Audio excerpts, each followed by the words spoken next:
Njombe Net Event 2026. Mwangalia uliyeka naye anafaa kuendelea kuwa naye hapo au anakuharibia hali ya hewa. Kama hana tabasamu mwambie tafuta kiti kingine. Halafu msalimie kwa ukaribu zaidi na kwa furaha. Salimianeni kabisa, hata kule vituoni kabisa mnaotufuatilia hapa, salimianeni kwa ukaribu kabisa wa hali ya juu. Karibuni katika mwendelezo wa masomo yetu ya familia.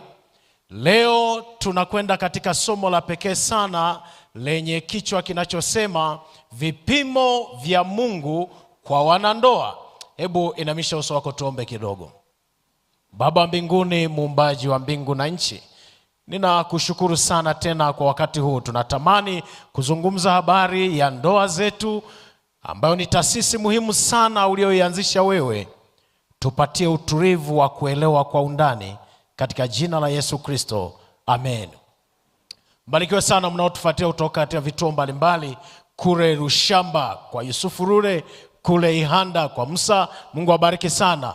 Na leo mada hii wanandoa, kama mko ambao mmekaa pea mme na mke, itakuwa imependeza vizuri zaidi. Lakini kama mwenzi wako yuko mbali, mwambie akae karibu na runinga yake, maana somo la leo linahusu wanandoa sana.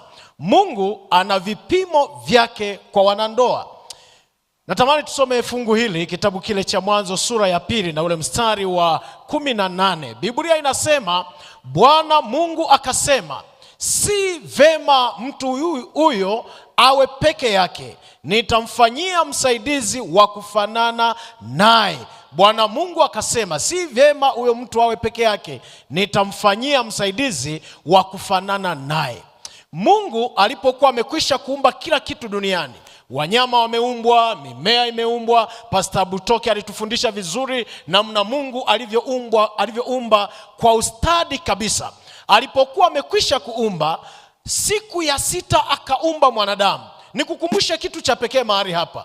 Kitabu cha Mwanzo sura ya 1 na ya 2, Mungu alipokuwa akikamilisha uumbaji, alikuwa akimalizia kwa kusema ni vema. Tazama kila alichokifanya ni chema, ni chema, ni chema. Lakini mambo yanabadilika anapofika katika ile sura ya 2, anapomuumba mwanadamu, anasema si vema. Hebu tutamke si vema. Anapomuumba Adamu anasema si vema huyu mtu awe peke yake. Si vema kabisa. Na kwa sababu hiyo Mungu analeta agenda ya kumwandalia mtu wa pekee. Mambo yanakuwa yamebadilika katika hiyo sura ya 2. Si vema mtu awe peke yake. Mungu akasema katika ile sura ya 1 mstari wa 26, kitabu cha Mwanzo, Mungu akasema, na tumfanye mtu kwa mfano wetu na kwa sura yetu, wakatawale samaki wa baharini na ndege wa angani na wanyama na nchi yote pia na kila kiumbe kitambaacho nchini. Na tumfanye mtu kwa mfano wetu. Mimi nabarikiwa sana na hili fungu la pekee, na wewe nakuomba likubariki. Kama kuna kitu cha kujivunia ni kujua kwamba uliumbwa kwa sura ya Mungu na kwa mfano wa Mungu. Haijalishi sura yako ikoje, haijalishi rangi yako ikoje, haijalishi kimo chako, umeumbwa kwa sura ya Mungu. Mwambie jirani yako, jikubali. Jikubali. Sasa Mungu anaposema na tumfanye, nisikilize vizuri, kuna kitu nataka kukigusia mahali hapo. Na tumfanye, Biblia inasema Mungu akasema ni umoja, halafu anasema na tumfanye. Maana yake wanakuwa katika wingi tena. Maana yake hapo kuna nafsi zaidi ya moja. Na ndipo hapo Pastor Baraka atatuambia vizuri kwamba Mungu katika nafsi 3, Baba, Mwana na Roho Mtakatifu. Kwa hiyo ikiwa Mungu ni Mungu wa urafiki, ni Mungu wa mahusiano, haishi peke yake, ana nafsi zingine, Baba, Mwana na Roho Mtakatifu. Na kwa sababu sisi tuliumbwa kwa mfano wake, na sisi hatupaswi kuishi peke yetu. Kama umenisikia sema amina. Yaani naongea na wewe nani, haupaswi kuishi peke yako kabisa hata kidogo. Sio mpango wa Mungu mtu mzima akae peke yake. Maana Adamu alipokuwa ameonekana ameumbwa amekamilika, akasema si vema Kuna vitu vinatia aibu kwenye dunia ya leo. Kwamba kijana una miaka 30 unapika unakula peke yako. Huu ujasiri hadi shetani anachukua notebook. Yaani kabisa binti una ujasiri wa kwenda bucha na kununua samaki na una miaka 20 na 30 ukala peke yako. Na usivyo na aibu kaonja na chumvi. Si vema. Hili neno liwakerekete vijana ambao wamejifanya watawa, wameridhika kuishi peke yao. Mungu anasema si vema, haipendezi. Sasa Mungu anaweka vipimo kama ifuatavyo. Sasa nifuatilie vizuri. Unapoingia kwenye ndoa ni kipimo cha mambo matatu kwenye ndoa. Kipimo cha mambo matatu. Namba 1, ndoa ni kipimo cha uimara wa mahusiano yako. Tuna aina 2 za mahusiano kwa mwanadamu. Tuna mahusiano ya vertical relationship na tuna horizontal relationship. Vertical ni mahusiano kati ya Mungu na mwanadamu, lakini horizontal ni mahusiano kati ya mtu na mtu mwenzake. Sasa mahusiano kati ya Mungu na mwanadamu hayakumtosha Adamu. Nisikie vizuri, hayakumtosha Adamu. Maana Adamu tayari alikuwa na mahusiano yeye na Mungu wake. Akaamua amtengenezee mahusiano ya horizontal, yeye na watu. Sasa kipimo cha mahusiano ya yeye na watu akamletea mke ambaye ni Eva, ili kwa kuishi vizuri na huyo mtu, kwa kuishi vizuri na mwanadamu, ndipo Mungu ajue kwamba huyu mtu amenipenda vizuri. Maandiko yako mengi, Pastor Butoka atatufundisha vizuri kwamba ikiwa unataka kujipima, nisikie vizuri, ikiwa unataka kujipima kwamba wewe unampenda Mungu, angalia unavyowapenda wanadamu wenzako. Hawezi kusema kwamba mimi nampenda Mungu, ninafunga mara ngapi, mimi ni Mkristo, mimi ni mtu wa imani, halafu wanadamu wenzako hauwapendi. Na sio wanadamu tu, wale mlioko kwenye ndoa. Kipimo cha kwanza kwamba wewe unampenda Mungu ni vile unavyompenda mwenzi wako wa maisha. Walionisikia waseme amina. Na hapa ngoja niwape challenge. Kuna watu wanadhani wanampenda Mungu kuliko mke wake. Watumishi mnaonisikiliza wa madhehebu mbalimbali, ninaomba hii muisikie vizuri. Ni makosa makubwa kupenda kanisa, kupenda huduma yako wakati mke wako haumpendi. Tena ngoja nikupe hatari mbaya zaidi. Hicho kitu tunakiita ni uzinzi. Unaniuliza, pastor, unamaanisha nini? Maana kanisa ni mke wa Mungu, halafu wewe umependa mke wa mwingine kuliko mke wako. Huo ni uzinzi. Na habari mbaya ni hii hapa. Mungu anasema yeye ni Mungu mwenye wivu, kitakuramba. Lazima umpende kwanza mke wako, ndipo upende na kanisa la Bwana. Usijifanye huko bize na huduma. No, Mungu anakuangalia, anasema nakuangalia tunavyojichoresha. Maana kama unampenda Mungu, penda kwanza mke wako. Na hili ninaomba waumini pia mnisikie vizuri, wa madhehebu yote. Kuna kosa linafanywa na waumini wengi. Anaheshimu mchungaji kuliko mume wake. Ana uwezo wa kumsalimia mchungaji, amepiga magoti na mikono ameinua, baba mchungaji, baba Bwana asifiwe. Lakini mume wake anamsalimia kama anasalimia bango la mji. Hiyo ni dhambi. Heshimu kwanza mume wako, alafu ndipo kamheshimu mtumishi wa Bwana. Yes. Na wengine wanaenda mbali zaidi. Haya madhehebu, Mungu atusaidie sana. Mwanamke anatoka kanisani, hajadeki nyumba yake, anakimbia kwenda kudeki kanisa. Anakwenda kunyosha nguo za mchungaji, hajanyosha za mume wake. Anaenda kuandaa chai ya watumishi, hajaandaa chai ya mume wake. Ni makosa. We mama nani, unanisikia vizuri? Ni makosa makubwa. Na right, kama dunia ya leo, kauli zinazotolewa kwa watumishi tungezitoa na kwa waume. Nataka niwaambie hakuna mwanamume ambaye nataka niwaambie hakuna mwanamke ambaye angepigwa kwenye ndoa wala kuachika. Yaani unavyokwenda kwa mtumishi, umeenda kumtengea chakula, akimeza tu vibaya maji akataa kuparia, pole mtumishi, umeumia, nikuletee nini? Basi ungekaa karibu na mume wako naye ukampetipeti, hivyo dunia ingekuwa mbingu kwa jina la Bwana. Hicho kitu.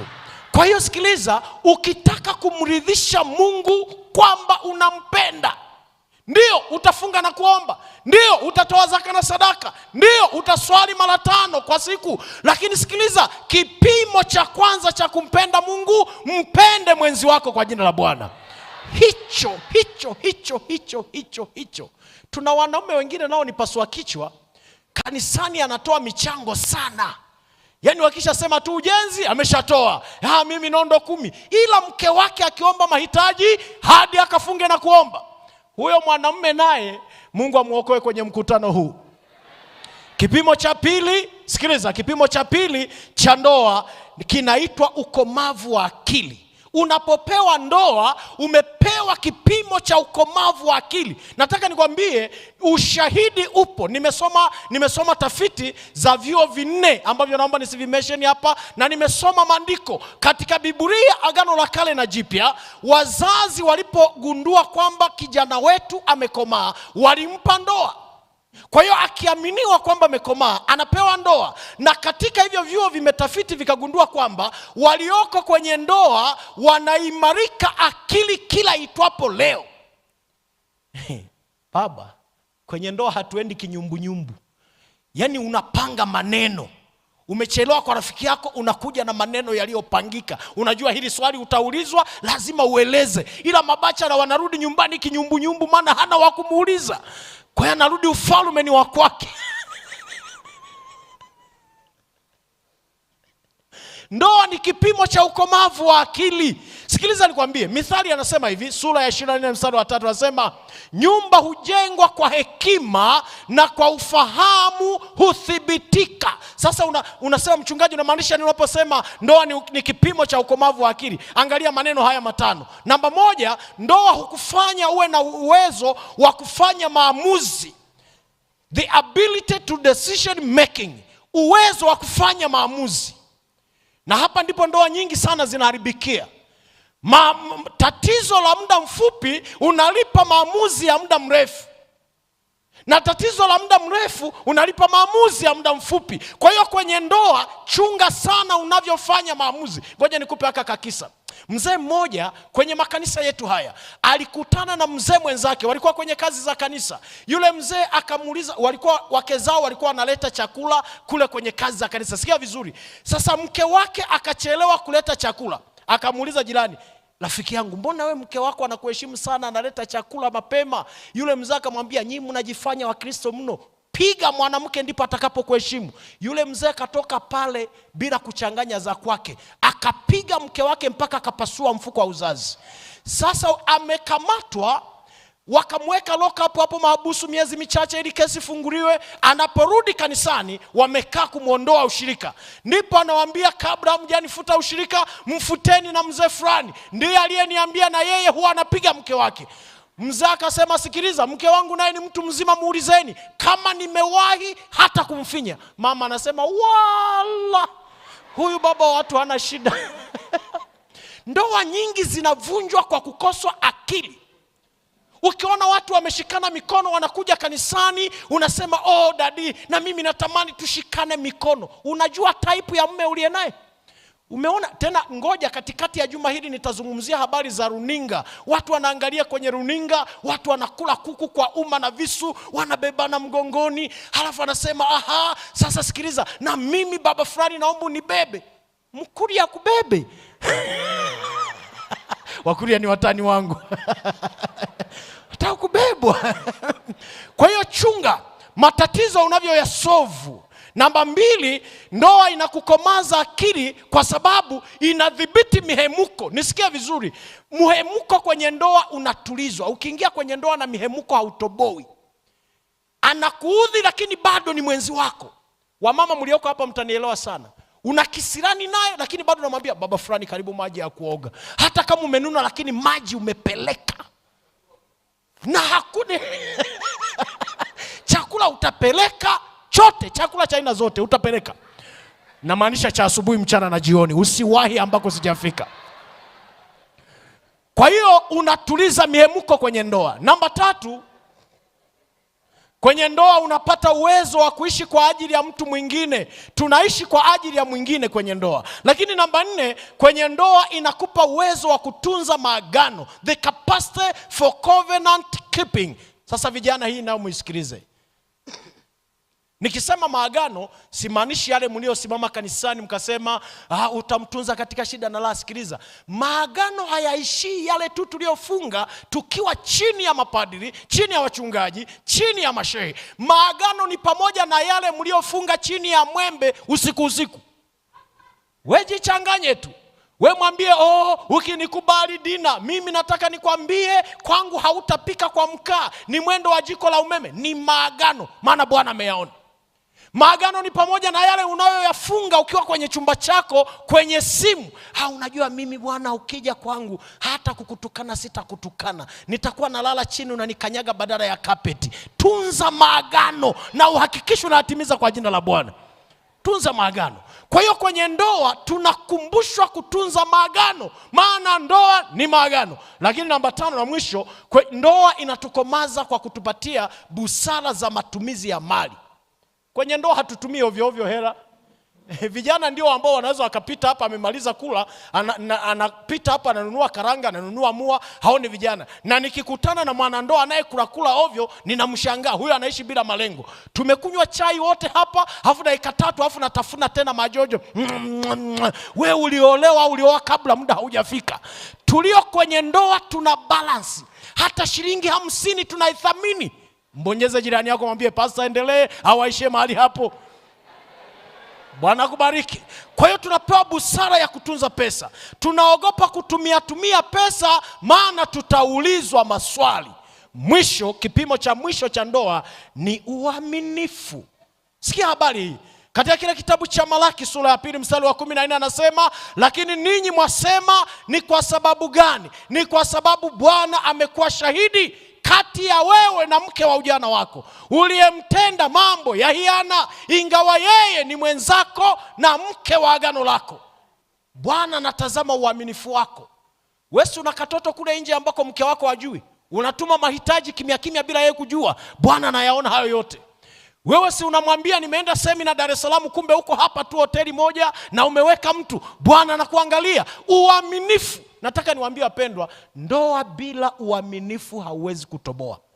Na halafu ngoja nikwambie, kinachonishangaza ni hiki hapa. Kama kuna kombora limepigwa, ni kombora lililopigwa kwenye ndoa. Tuna wanaume wazuri sana kule maofisini, akifika anafanya kazi vizuri, wafanyakazi walio chini yake wanamheshimu na anaonekana ni mfanyakazi bora, lakini kandoa kamemshinda. Huyo mtu hana la kusema mbele ya wanaume. Kwa sababu kipimo cha kwanza, wewe ni jasiri, wewe ni mtu mwenye akili ya hali ya juu. Hatutaangalia namna ulivyofaulu, tutaangalia jinsi unavyotunza ndoa yako. Hatutaangalia ofisi yako inavyokuona mfanyakazi bora kila mwaka. No, sikiliza nikwambie, sina ujasiri wa kuzungumza habari ya maendeleo ya kampuni, maendeleo ya ofisi, wakati familia yangu haijakaa vizuri. Ukiona mtu wa namna hiyo anafanya sanaa. Na ndio maana hata Biblia inaeleza, inasema mtu asiyeweza kuendesha familia yake anawezaje kuwaongoza watu? Ndoa. Wanandoa nipungieni mkono mlioko mahali hapa. Sasa sikiliza, ndoa itatutoa jasho, lakini itatuliza tumo. Na ngoja niwape dawa wanaume, hii muichukue. Kwenye ndoa leo, wale mnaojifanya mabouncer, katika wiki jao nitawaambia, acha kupiga mke kwenye ndoa, utalala gerezani bure. Umekorofishwa, nenda kule bafuni, kalie kabisa serious. Ukimaliza nao wa uso, halafu rudi nyumbani. Tena tegeshea watoto wameenda shule, nenda kalie kabisa kwa nguvu zote. Wachumba mnaokwenda kuingia kwenye ndoa, usioane na mtu ambaye sio mwaminifu kwa Mungu ukadhani atakuwa mwaminifu kwako. Hakatoi zaka na sadaka, unategemea katakupa matumizi. Niite mbwa akikuletea matumizi. Simameni tuombe. Hakuna asiyetoa zaka atakayetoa matumizi. Mfanye mwenzi wako au mwaminifu kwa Bwana, atakuwa mwaminifu kwako kwa jina la Bwana. Mungu wetu tusaidie tunapokwenda kuangalia vipimo hivi, kuvitendea kazi kwa jina la Yesu Kristo. Amen.